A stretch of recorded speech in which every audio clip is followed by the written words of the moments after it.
Well, good morning, good morning. How is everybody? I hope you guys are having a good day. It is 51 degrees cloudy where I am. And but it's better than rain, so it rained all day yesterday. So we got a little catching up to do in Uvalde. Gonna be coming up to the anniversary soon. I can't believe it's been that long yet, but it's okay. So let me throw this up. So, disclaimer for copyright. Just want to go ahead and put that out there. Not that I think anybody's worried about it. Seems like most people have forgotten about Uvalde, but isn't that how it goes? So, let's put this up here and get started. So, there's a lot of problems still with Uvalde. Um, for a recap for people, and maybe there's somebody out in the world who doesn't know what I'm talking about. So, we're talking about the 18-year-old Salvador Ramos, and I'm not going to say use the words that, people are using, So, I'm just going to say the 18-year-old who unalived 19 students and 2 teachers in Uvalde on May 24th. He had no experience with firearms before his rampage began. That's a little strange to me, but I guess it's possible that he had no experience. Salvador targeted an elementary school with an active shooter policy that had been deemed adequate, but also had a long history of doors propped open. It's kind of not going to work out like that, ain't it?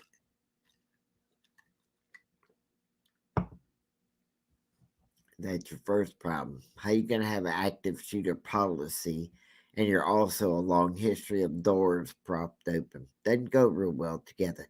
No one was able to stop Salvador from carrying out the deadliest school shooting in Texas history, in part because of the systematic failures and the poor decision making by nearly everybody involved who was in a position of power. A new investigation had to be put into place into the shooting, found that a lot more than just one person could be at fault. If y'all, saw anything about it, that had the most police in the whole state right there at one school. So on Sunday, the Texas House Committee released the most exhaustive account yet of the shooter. his planning, his attack, and the fumbling response he provoked. Salvador Ramos created the giant, let's just say it, clusterfuck that happened. He wasn't a clusterfuck. He did what he wanted to do.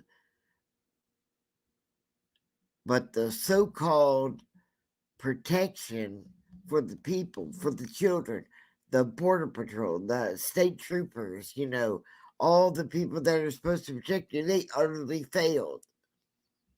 There's a 77-page report reviewed by Texas Tribune providing the damning portrayal of a family unable to recognize the warning signs. A school district that had strayed from strict adherence to its safety plan, and a police response that disregarded its own active shooter training. You know, how are you going to have active shooter training and just ignore it? Like, this is not real. It explains, though, how Salvador, who investigators believe had never fired a gun before, on May 24th, was able to stockpile military style rifles. I don't know that I would call 2 rifles a stockpile. Stockpile to me is like 5, 6, 8, 10, not 2. Um, so anyway, he was able to stockpile military style rifles, accessories, and ammunition without arousing any suspicion from the authorities. Then enter a supposedly secure school, impeded and indiscriminately killed children and adults. So he outwitted 376 law enforcement officers, a force larger than the garrison that defended the Alamo, descended upon the school in a chaotic, uncoordinated scene that lasted more than an hour. The group was devoid of clear leadership, basic communication, and sufficient urgency to take him down. Notably, the investigation is so far to criticize the federal law enforcement. I want to put that up there first. The report also reveals that the first time that the overwhelming majority of responders were federal and state. There were 149 U.S. Border Patrol. There were 91 state troopers whose responsibilities include responding to mass attacks in public places. There were 25 Uvalde police officers and 16 sheriff deputies. School police were accounted for 5 of the officers at the scene. The rest of the force was made up of neighboring county law enforcement, U.S. Marshals, and the DEA administration officers. That's a lot of damn police. The investigators said that in the absence of a strong incident commander, another officer could have and should have stepped up. Well, that's easy to say now, ain't it? Somebody should have stepped up. I can't believe out of all of those police officers, there isn't that one guy who's the alpha male, as you put it, the one guy who says, I'm going to be in charge. All those guys, they all stood around and waited to see who was going to step up and give them orders of what to do. That's a little pathetic. These local officials were not the only ones expected to supply the leadership during the needed tragedy. Wow. Hundreds of responders from numerous law enforcement agencies. Many were better trained and better equipped than the school district police, quickly arrived on scene, and other responders could have helped to address the unfolding chaos.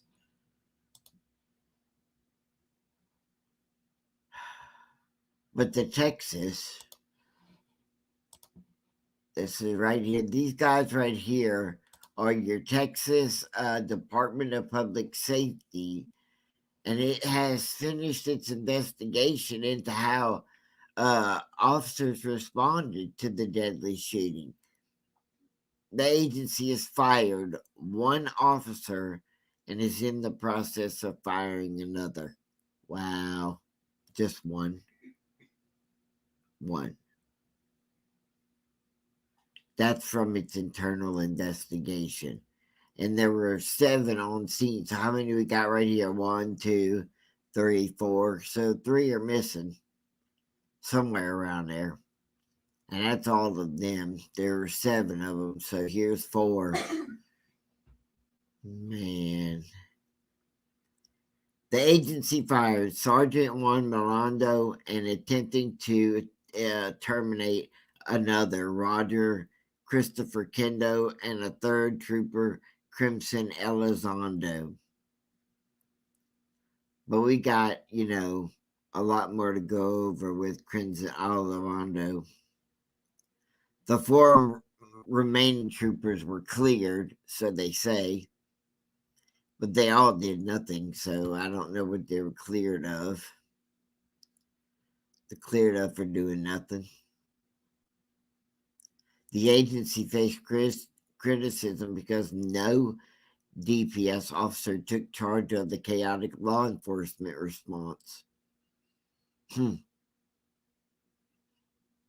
Didn't take any credit at all, didn't step up. So then what? They just as guilty too. But let's talk about something that to me is bothersome. This lady right here. Governor Greg Abbott said the school district, knew some things they didn't disclose when they went about firing DPS troopers. Uvalde school officials have fired a recently hired district police officer after it became public that she was one of the first state troopers to arrive at Robb Elementary on May 24th, when the gunman killed 19 students and 2 teachers. Her name was Crimson Elizondo, and she was fired by the Uvalde Consolidated Independent School District Police Department. She was previously a state trooper and responded to the Robb Elementary School shooting.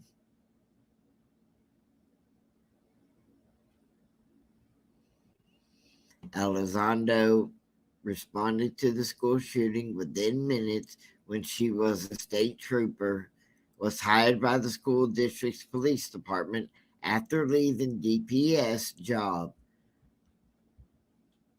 Governor Abbott on Thursday told reporters during a campaign stop in New Braunfels that the school department asked DPS about Elizondo,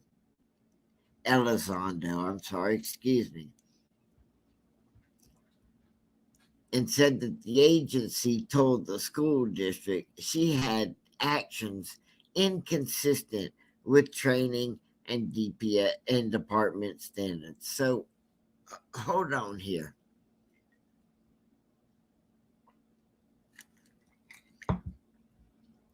Let's just see this.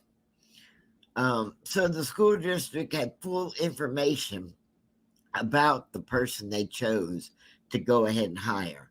And that's up to the school district, not DPS, and not anyone else, to have their own up to the poor decision they made. Now, law enforcement from local and state agencies have been criticized for waiting more than an hour to confront Robb Elementary gunman Salvador Ramos, a response that discarded common active shooting training. So they're faulting these police officers for failure to respond, finding that hundreds of officers responded in a chaotic, uncoordinated manner. They were devoid of clear leadership, basic communications, and a report from the committee. Are you kidding me? They're saying that she didn't respond appropriately. We got 400 cops on the scene. Guess what? They didn't. They didn't respond appropriately. I'm sorry. They just make me mad, and I get a little energized by the stupidity. It was unclear Thursday whether Elizondo was one of the two DPS officers suspended with pay while the agency investigated them. DPS officials did not immediately respond to a request on Thursday. In an on body camera footage on the day of the shooting, Elizondo responded to another officer saying, who asked her if she had any children inside. She said, if my son had been in there, I would not have been outside. I promise you that much. Now hold on. Let's see what she said.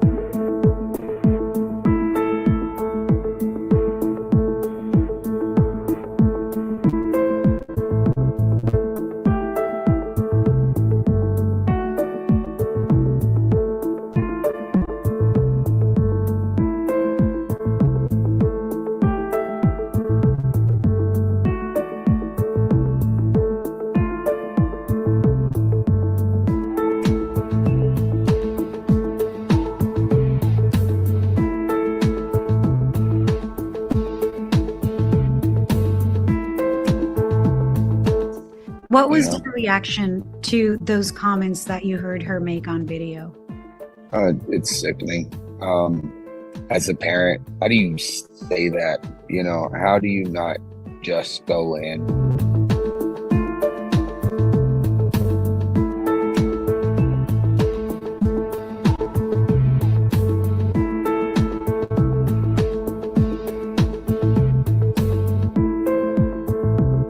Are you satisfied that this officer was fired?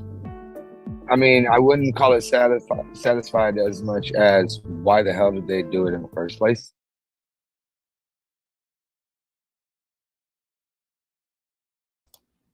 Now, that's a good question. Except that could be asked of all 400 cops there. I mean,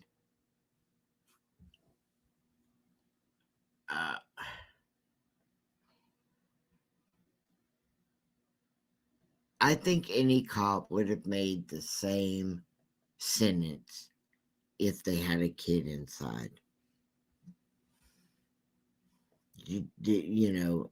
They saw the chaos of nobody going in.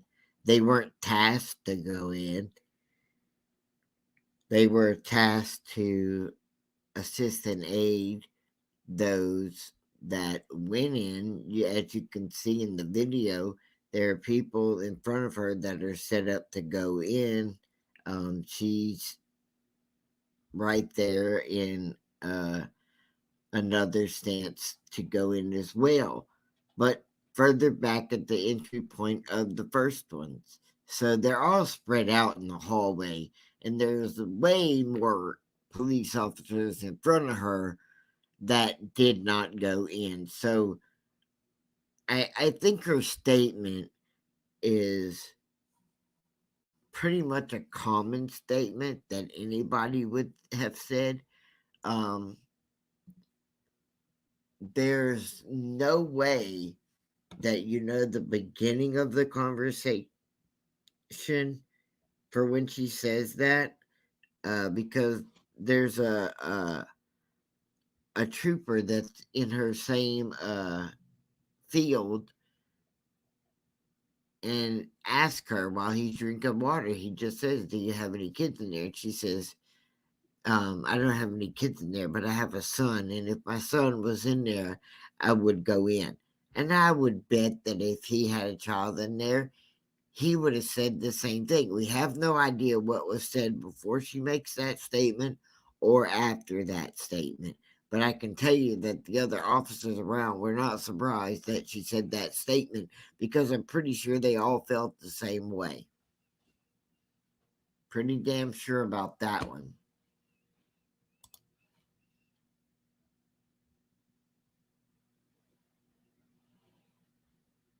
And how do I say that? Or why do I say that? Well, it's just kind of common sense.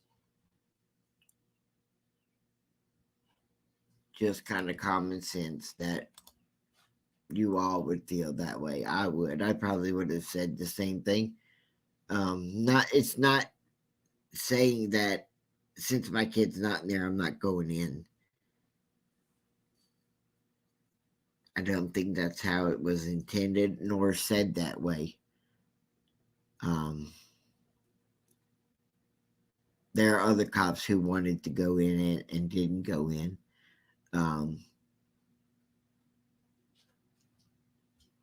But that's she said, if I had a kid, I'd gone in. You ask anybody else that if their kid was in there, they probably would have said the same thing. I would have said that, yes. And that doesn't mean my kids anymore. I wouldn't went in, period. It's too much time. Nobody took the bull by the horns. If you think that's, serious, it's not serious. Well, the attack began after Salvador Ramos crashed the truck. And mind you, he can't drive. He doesn't know how to drive. I don't even know how he made it that far. But he crashed the truck near his aunt's or his grandmother truck near the school at 11:28 on that Tuesday. At least 8 911 calls were made from classrooms at Robb Elementary School in Uvalde between 12:03 p.m., half an hour after Salvador entered the building on Tuesday around 12:50. Now, that's a lot of difference in time. 12:03 and 12:50, when Border Patrol agents and police finally stormed in and shot him. It's still too long. If you go on my site, if you're listening to this, go over there and look at all my Salvador Ramos's videos. You can see the mass number of cops. You can see the fear in them.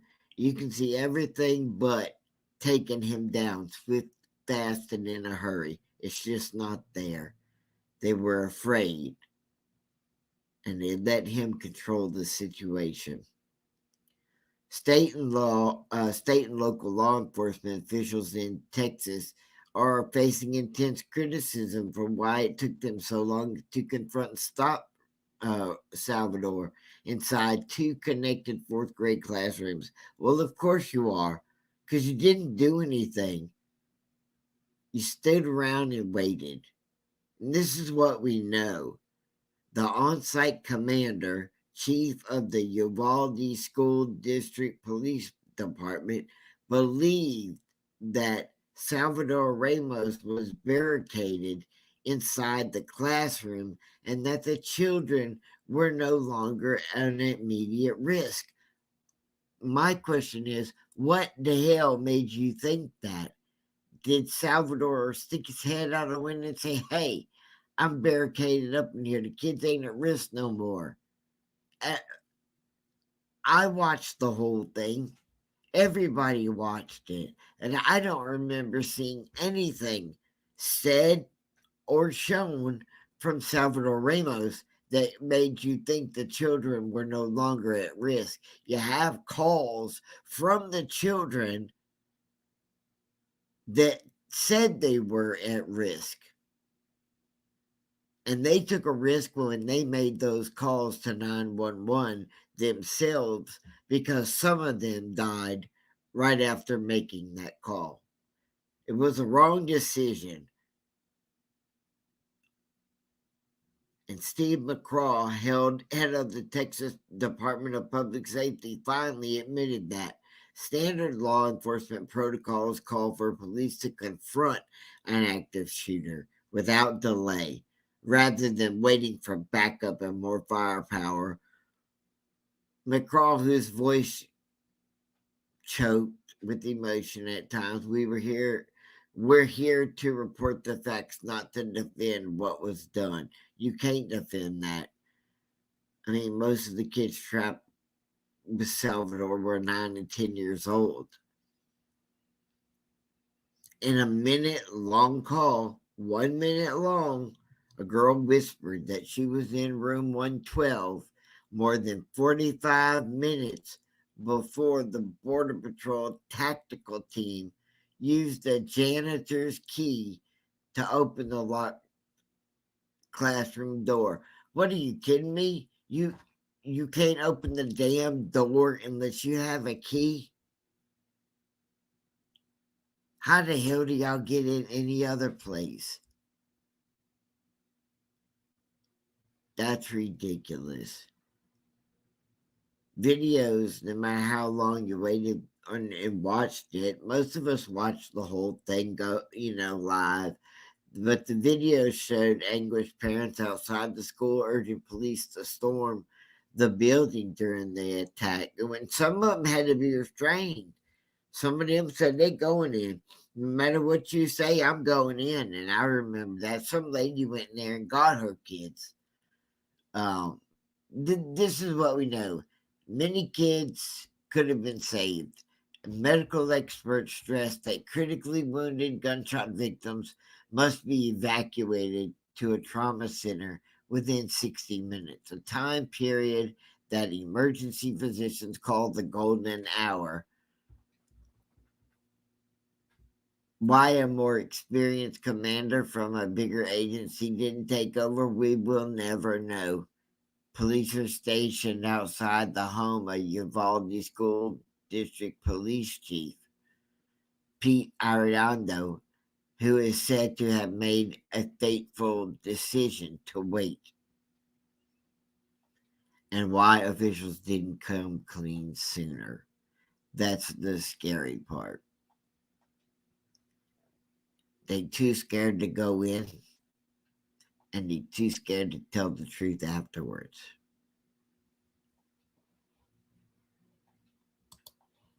How can you be scared to tell the truth?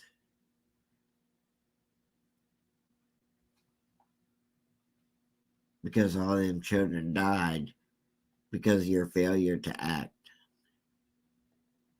That's just too many cops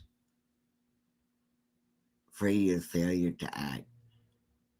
Not only that, you had sharpshooters facing the windows, so the cops in the hallway can't see him. Okay, but you, a sharpshooter, can see him.